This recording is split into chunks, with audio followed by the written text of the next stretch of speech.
আসসালামু আলাইকুম। এটিএন বাংলার প্রতি ঘন্টার সংবাদে সবাইকে স্বাগত জানাচ্ছি। আমি চিন্তিয়া হক। আজ থেকে আবারও স্বাভাবিক সময় ধরে চলছে সরকারি বেসরকারি অফিস আদালত। সেই অনুযায়ী সরকারি অফিস শুরু হয়েছে সকাল ৯টা থেকে, চলবে বিকেল ৫টা পর্যন্ত। একই সঙ্গে সরকারি বেসরকারি অফিসের মতো স্বাভাবিক সূচিতে চলবে ব্যাংক ও শেয়ার বাজার। সহিংসতার কারণে কারফিউ জারির পর গত ৫ দিন সময় কমিয়ে চালু ছিল অফিস। ব্যাংক ও আর্থিক প্রতিষ্ঠান এবং আদালতও আজ থেকে স্বাভাবিক সময় ধরে চলছে। কোটা সংস্কার আন্দোলন ঘিরে সহিংসতা ছড়িয়ে পড়লে গত ১৯ জুলাই রাতে সারা দেশে কারফিউ জারি করে সেনা মোতায়েনের সিদ্ধান্ত নেয় সরকার।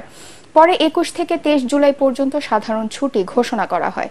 ২৪ ও ২৫ জুলাই বেলা ১১টা থেকে বিকেল ৩টা পর্যন্ত সীমিতভাবে চলে সরকারি বেসরকারি অফিস।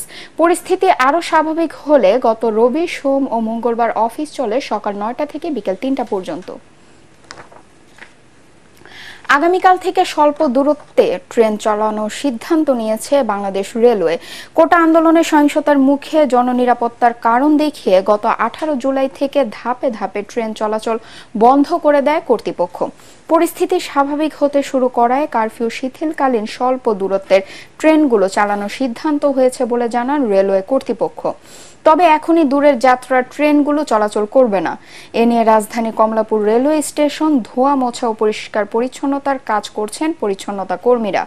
এছাড়া রেল লাইনের কোনো অংশে কোনো সমস্যা বা বিচ্যুতি রয়েছে কিনা তা পর্যবেক্ষণ করে দেখা হচ্ছে। আন্তর্জাতিক। ফিলিস্তিনের স্বাধীনতাকামী সশস্ত্র গোষ্ঠী হামাসের প্রধান ইসমাইল হানিয়া ও তার দেহরক্ষীকে হত্যা করা হয়েছে। ইরানের রাজধানী তেহরানে তাদের আবাসস্থলে হত্যা করা হয় বলে জানিয়েছে ইরানের রাষ্ট্রীয় গণমাধ্যম। ইরানের ইসলামিক রেভলিউশনারি গার্ডের এক বিবৃতি উদ্ধৃত করে আল জাজিরা প্রতিবেদনে বলা হয়, ইরানের নতুন প্রেসিডেন্ট মাসুদ পেজেশকিয়ানের শপথ অনুষ্ঠানে যোগ দিতে হামাস নেতা ইসমাইল হানিয়া তেহরানে যান। সেখানে একটি আবাসিক ভবনে অবস্থান করছিলেন হানিয়া ও তার একজন দেহরক্ষী। সেখানেই বিমান হামলা চালিয়ে তাদের হত্যা করা হয় বলে জানিয়েছে ইরানের বিপ্লবী গার্ড। তবে কারা এই হামলা চালিয়েছে সে বিষয়ে কোনো মন্তব্য করেনি ইরান সরকার। এদিকে হানিয়ার মৃত্যুতে শোক প্রকাশ করেছে হামাস। এই হত্যাকাণ্ডের জন্য ইসরায়েলকে দায়ী করেছে ফিলিস্তিনের স্বাধীনতাকামী এই সংগঠনটি। খেলার খবর। ইউক্রেনকে ২-০ গোলে হারিয়ে অলিম্পিক ফুটবলের কোয়ার্টার ফাইনালে উঠেছে আর্জেন্টিনা। শুরু থেকেই বল দখল আর আক্রমণে এগিয়ে থাকে আকাশি সাদা জার্সিধারীরা, কিন্তু প্রতিপক্ষের ডি বক্সে গিয়ে খেয়ে হারাতে থাকেন আর্জেন্টিনার ফুটবলাররা। তাতে প্রথমার্ধে শেষ হয় গোল শূন্যতে। দ্বিতীয়ার্ধের ২ মিনিটের মধ্যে দুইবারের অলিম্পিক জয়ীদের এগিয়ে নেন থিয়াগো আলমাদা।